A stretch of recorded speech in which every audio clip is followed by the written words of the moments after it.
L'île des esclaves, c'est encore une de ces pièces de théâtre qui n'ont l'air de rien, mais qui comportent en elle un lot de réflexions philosophiques assez massif pour remplir toute une bibliothèque. Elle a été écrite par Marivaux et jouée pour la première fois en 1725. Pour situer, à l'époque la France est encore un empire colonial, et la traite esclavagiste est une réalité sociale et commerciale. Si vous vous rappelez vos cours d'histoire, le commerce triangulaire, on est en plein dedans. C'est aussi une pièce qui appartient au genre de l'utopie. Je rappelle que le mot utopie, forgé par l'écrivain Thomas More à partir du grec, signifie en aucun lieu. L'utopie est par définition un endroit imaginaire, fictif. On y voit le plus souvent représenter un monde parfait, une société idéale et harmonieuse.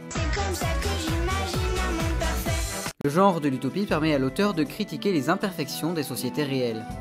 Voilà, essayez de garder tout ça en tête parce que vous en aurez besoin pour comprendre la pièce. Maintenant, je vous laisse grimper avec moi sur le bateau et embarquons pour l'île des esclaves.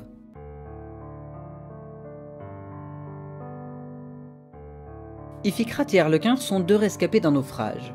Ils se sont échoués sur la fameuse île des esclaves. Cette île, nous dit-on, est habitée par d'anciens esclaves grecs, qui s'y sont installés pour échapper à leurs conditions. On dit aussi qu'ils ont pour coutume de tuer ou d'asservir tous les maîtres qui s'échouent sur leur île. Iphicrate étant le maître d'Arlequin, il a peur d'être traité de cette manière lui aussi. Arlequin se moque de ses craintes. « Dans le pays d'Athènes, j'étais ton esclave. Tu me traitais comme un pauvre animal, et tu disais que cela était juste, parce que tu étais le plus fort. Eh bien, Iphicrate, tu vas trouver ici plus fort que toi. On va te faire esclave à ton tour. On te dira aussi que cela est juste, et nous verrons ce que tu penseras de cette justice-là. » Au désespoir, Iphicrate sort son épée pour frapper Arlequin, mais il est intercepté par Trivelin, le maître de l'île. Enfin, je sais pas si j'ai le droit de l'appeler maître de l'île, puisqu'on est sur l'île des esclaves, où l'on punit les maîtres. Trivelin se trouverait dans une situation bien embarrassante s'il cherchait à revendiquer le titre. Enfin, dans les faits, c'est lui qui commande. Trivelin procède à une inversion. Désormais, ce sera Arlequin le maître et Iphicrate l'esclave. Ils doivent même échanger de nom et d'habits. Telle est la coutume.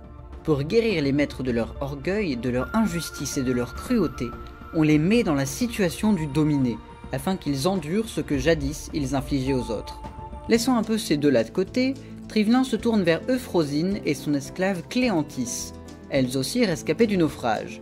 Il leur fait faire le même échange de noms et de titres, avant d'interroger Cléanthis au sujet de son ancienne maîtresse. Ce qui l'intéresse surtout, c'est de connaître ses défauts.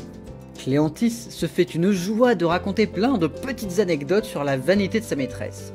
Un jour qu'elle pouvait m'entendre et qu'elle croyait que je ne m'en doutais pas, je parlais d'elle et je dis « Oh, pour cela il faut l'avouer, madame est une des plus belles femmes du monde. » Que de bonté pendant 8 jours ce petit mot-là ne me valut-il pas?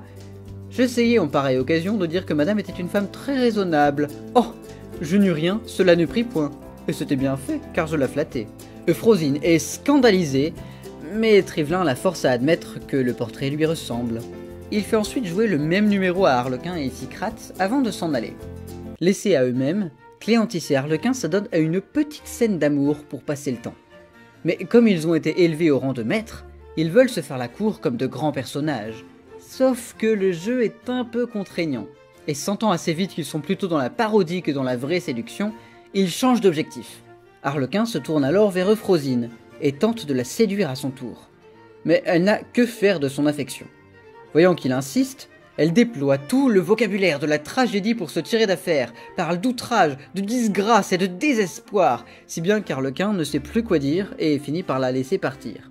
Iphicrate rapplique là-dessus et entre dans une violente dispute avec Arlequin, lui reprochant de ne pas montrer plus de compassion pour sa condition misérable. Oh, on va finir par entendre les violons, c'est pas possible. Mais Arlequin le remet bien vite à sa place, lui rappelant que du temps où Iphicrate était le maître, de la compassion, il n'en avait pas beaucoup. Il était même violent. Et pourtant, alors même que son ancien maître se comporte comme un enfant capricieux, Arlequin renonce subitement à le gouverner.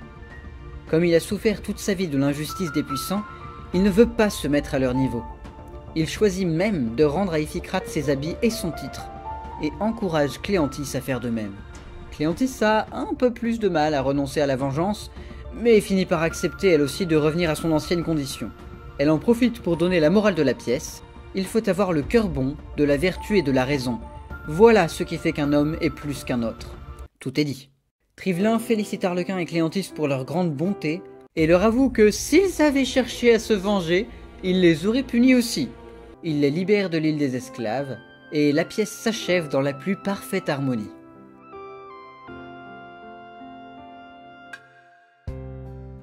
Est-ce que vous êtes déçus? Vous pourriez l'être. Une pièce de théâtre qui propose d'inverser les rôles entre maître et esclave, qui fait miroiter une utopie égalitaire, tout ça pour au final ramener nos personnages à leur point de départ sans rien changer à leurs conditions. On se dit, à quoi bon? Mais il faut se remettre un peu dans le contexte. On est au XVIIIe siècle, avant la Révolution française. La France est encore une monarchie, et on est bien loin des théories communistes de Marx et Engels. Et même si Marivaux utilise les termes maître et esclave, et même s'il donne à ses personnages des noms qui évoquent la Grèce antique, les situations qu'il décrit, ce sont les rapports entre les aristocrates et leurs serviteurs en France au XVIIIe siècle. Il ne remet pas en cause la société de son temps, mais il en dénonce les abus. Il se moque des maîtres qui abusent de leurs droits, mais il se moque aussi des esclaves qui s'imaginent qu'ils pourraient remplacer leurs maîtres. Il ne s'agit donc pas de détruire le système, mais de l'améliorer. Bon, on sait comment ça a fini. Après, je l'ai dit et je le répète, le théâtre est un genre flexible, fait pour être réinventé. Les choix de direction artistique, de costumes, de décors peuvent radicalement modifier la portée du texte. Le fait est qu'aujourd'hui, on sait ce que c'est que le communisme. On a entendu parler d'inégalité sociale et de lutte des classes, et rien ne nous oblige à nous limiter à la vision de l'auteur, à supposer qu'on puisse la connaître.